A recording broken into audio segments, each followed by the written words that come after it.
ঢাকা ওয়াসার আর্থিক ব্যবস্থাপনা ও বকেয়া আদায় নিয়ে নতুন করে উদ্বেগ দেখা দিয়েছে। সর্বশেষ অডিট প্রতিবেদনে দেখা গেছে, বিগত কয়েক বছরে গ্রাহকদের কাছ থেকে ওয়াসার পাওনা জমে দাঁড়িয়েছে প্রায় ৭৫৫ কোটি টাকা, যার একটি বড় অংশ বছরের পর বছর ধরে অনাদায়ী অবস্থায় রয়েছে। এর মধ্যে প্রায় ১৯৬ কোটি টাকা ৩ বছরেরও বেশি সময় ধরে আদায় হয়নি।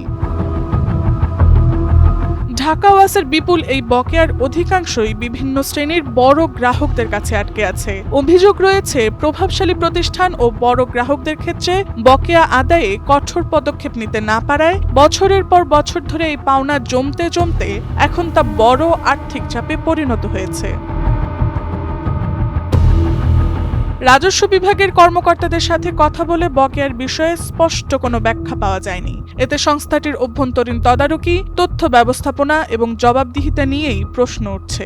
ঢাকা ওয়াসার রাজস্ব বিভাগের প্রধান কর্মকর্তা মোহাম্মদ আনোয়ার হোসেন টাইমস টুডেকে অডিটে উল্লেখিত বকেয়ার বিষয়ে কোনো তথ্য দিতে পারেননি। তিনি বলেন, বাকি আছে, তবে কত বাকি নির্দিষ্ট করে বলতে পারছি না।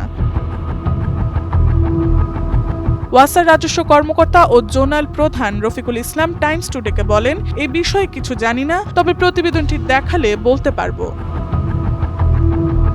বিশেষজ্ঞদের মতে, দীর্ঘদিন ধরে বড় অঙ্কের বকেয়া অনাদায়ী থাকলে তা শুধু একটি প্রতিষ্ঠানের আর্থিক ঝুঁকি বাড়ায় না, বরং সামগ্রিক অর্থনৈতিক ব্যবস্থাপনাতেও নেতিবাচক প্রভাব ফেলে। নগদ প্রবাহে ঘাটতি তৈরি হলে ওয়াসার মতো সেবা প্রদানকারী সংস্থাগুলোর রক্ষণাবেক্ষণ, উন্নয়ন ও সম্প্রসারণ প্রকল্প ব্যাহত হতে পারে, যা শেষ পর্যন্ত সেবার মান ও সরবরাহ সক্ষমতাকে প্রভাবিত করে।